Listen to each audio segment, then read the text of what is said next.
Hey, welcome to this lesson. We're in Pekudei, the Haftarah. That's 1 Kings chapter 7, verses 51, all the way through chapter 8, verse 21.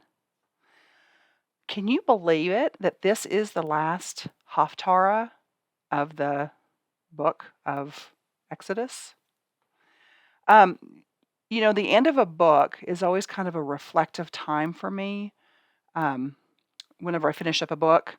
And I wonder if you kind of feel that way too. It's like, gosh, there's so many things that I overlooked or I wasn't able to dig into as deep as I wanted, right? Um, and I know you've heard me say this before, and I'll say it again. The Torah isn't meant for us to like get it all down in one sitting, right?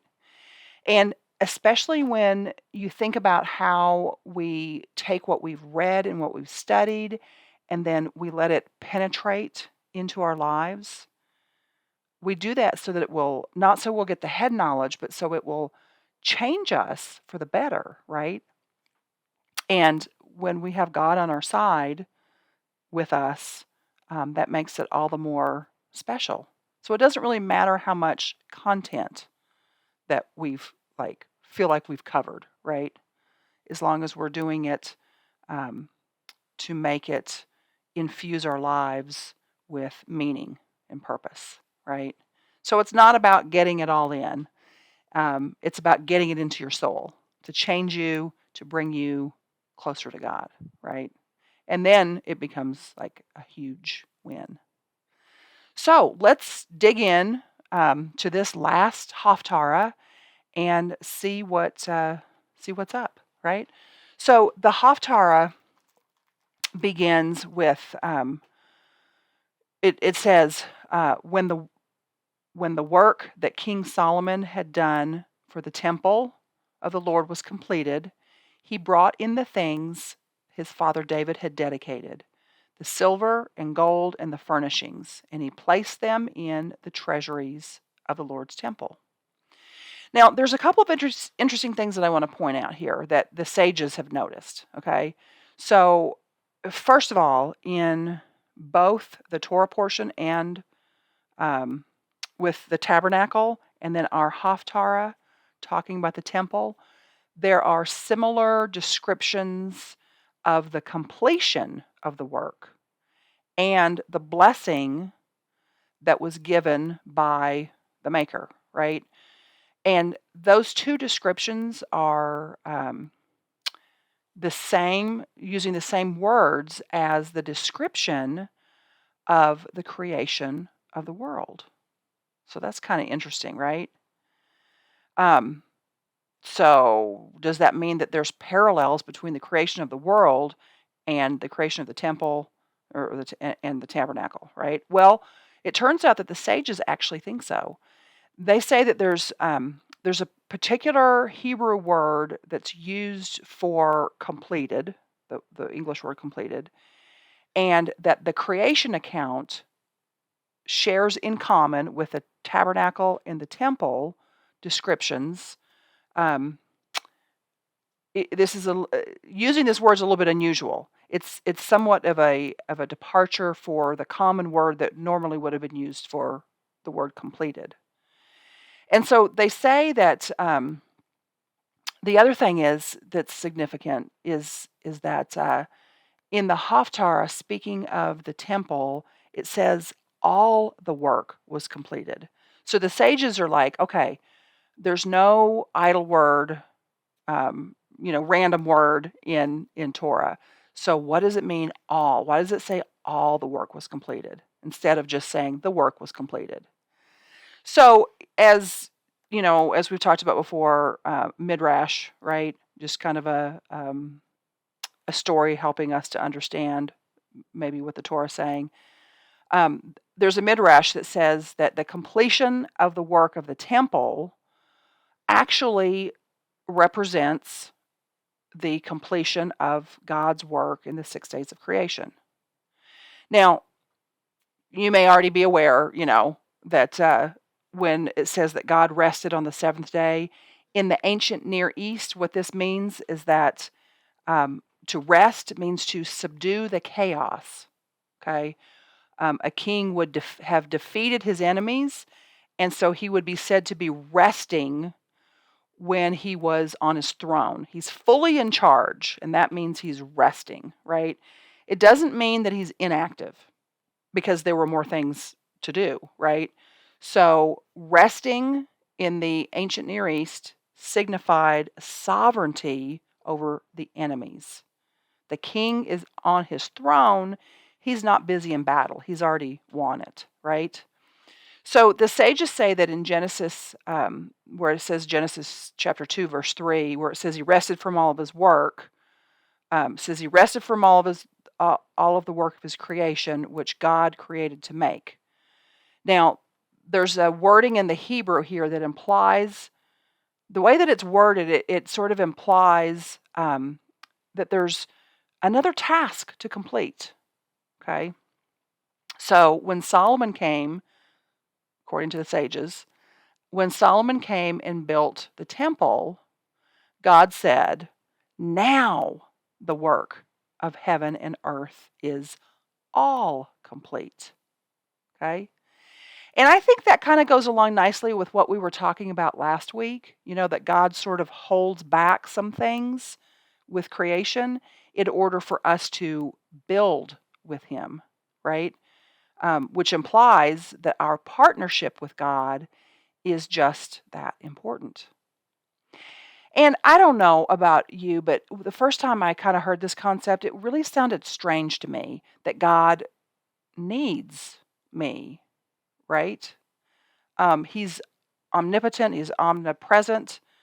I grew up, I didn't grow up in the church, but when I was in the church, I was taught that he didn't need anything. But I'm looking at this different perspective, right? That there's something that you do for him that he needs you to do. So he can be the source of everything, the source of all, but he still needs you.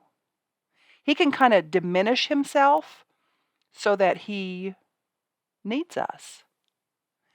And this makes us completely, immeasurably valuable to him just the way we are, right?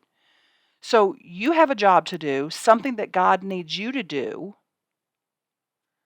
And that's, again, what we talked about last week, right? So this week, I was inspired by a commentary that I had read earlier on this particular Haftarah. And it's a lovely book with, here it is, the Woman's Haftarah Commentary. And it's insights, it says here, insights from women rabbis on the 54 weekly Haftarah portions. Okay. And so there are different essays by different women rabbis, and what they do is they bring in sort of the feminine perspective of the Haftarah. I'm trying to find the one that we've got here, so I'm going to here in a minute read a little bit from it. So the particular, oh my goodness, what Torah portion are we in? I'm all the way in Deuteronomy. Let me get to, okay, Exodus. So the author here, I want to give credit, Rabbi Y.L. Bat Joseph. Okay. Now, she was intentionally looking for something in the text of our Haftarah that would specifically give a point of connection and meaning for women. Okay. And I thought, well, that was a really lovely thing, right? And so right away, what she did is she focused on the word for the tabernacle, which is mishkan. And I think we've mentioned this before. The root of that has the meaning of to dwell, so a dwelling place, right? And of course, we've talked about this before, that God wants to dwell with his people, and he used the tabernacle and the temple as these dwelling places. So the author wants us to be encouraged as women as we consider our homes to be sacred spaces. And we've talked about that a lot, right? In fact, in Jewish thought, the home, and interestingly, the dinner table in particular, was considered an altar of sorts. So it became like um, the focal point for spirituality and for ritual. And the author here reminds us that us women, we're serving as priests in a sense in our home. I mean, not like Levitical priests, but well, let's listen to some parallels that she brings out. Okay, so she says that the Levites tended fires of the ancient altars in Jerusalem, offering sacrifices of pleasing odor to God. Women traditionally tend to home fires, preparing meals of pleasing odor and great nourishment to their families. The Levites ensured that all the ritual laws were meticulously followed and the routine of the temple was maintained. Women ensure and continue to ensure the smooth running of their households and the fulfillment of daily home rituals, both religious and secular.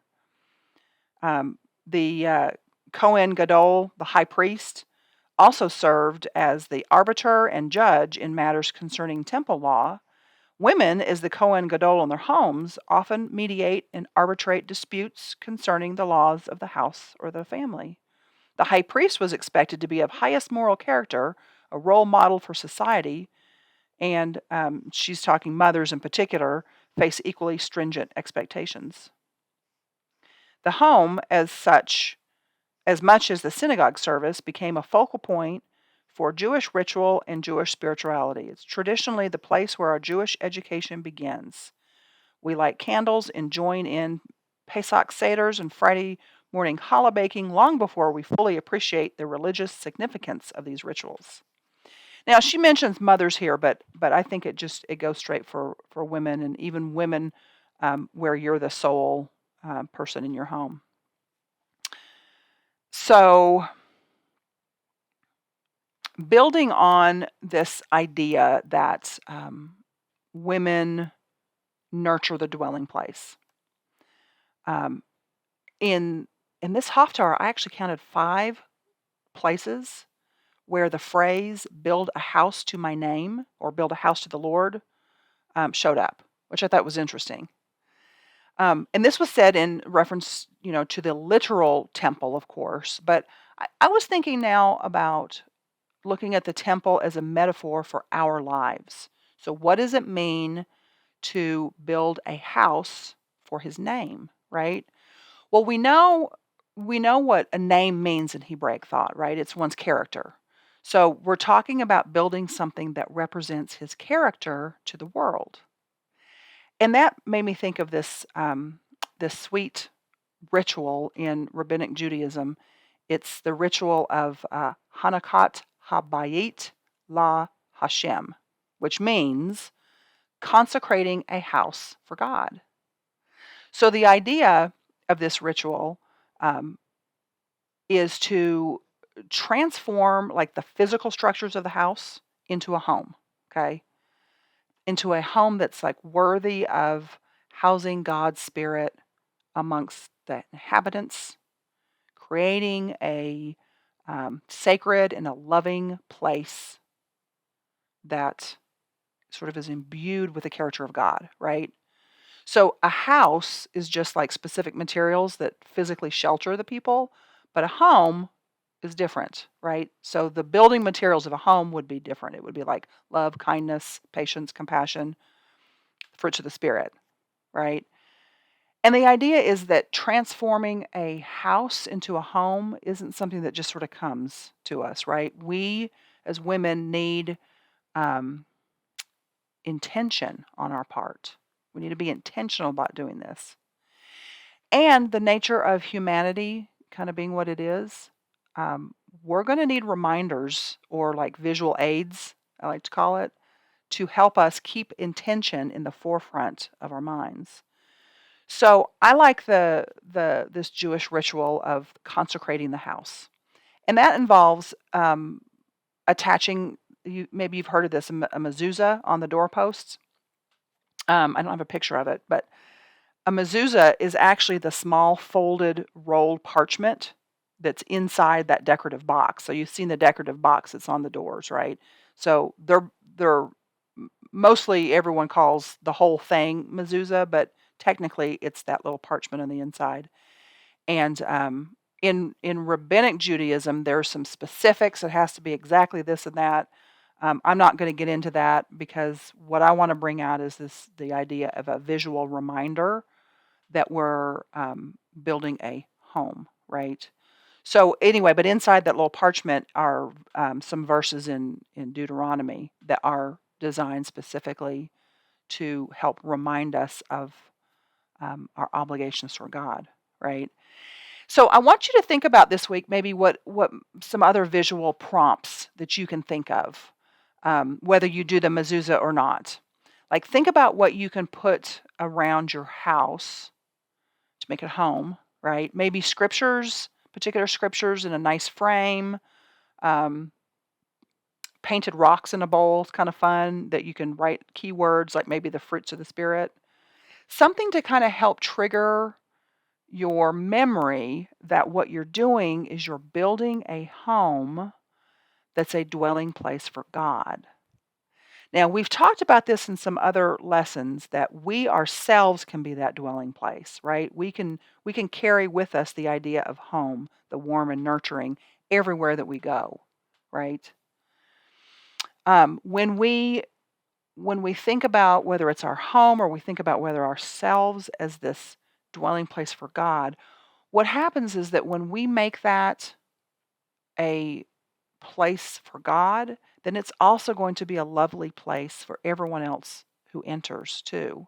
So the focus would be on God first, and then that overflow, right, would be what would be the benefit that we can give to others that we encounter, whether it's our family or in the marketplace or as we're going along our day, right? So here's the final thought for this last Haftarah of Exodus. Both, we've been talking extensively about the tabernacle and the temple, and both David and Solomon had this burning, burning passion, right, to build a house for the name of the Lord. And as God's children, as his daughters, this should be and can be, if we set it as our intention, also our burning passion to build a home that is a dwelling place for God. And we build this home not for our name, not for the name of our future generations, but for the name of the Lord.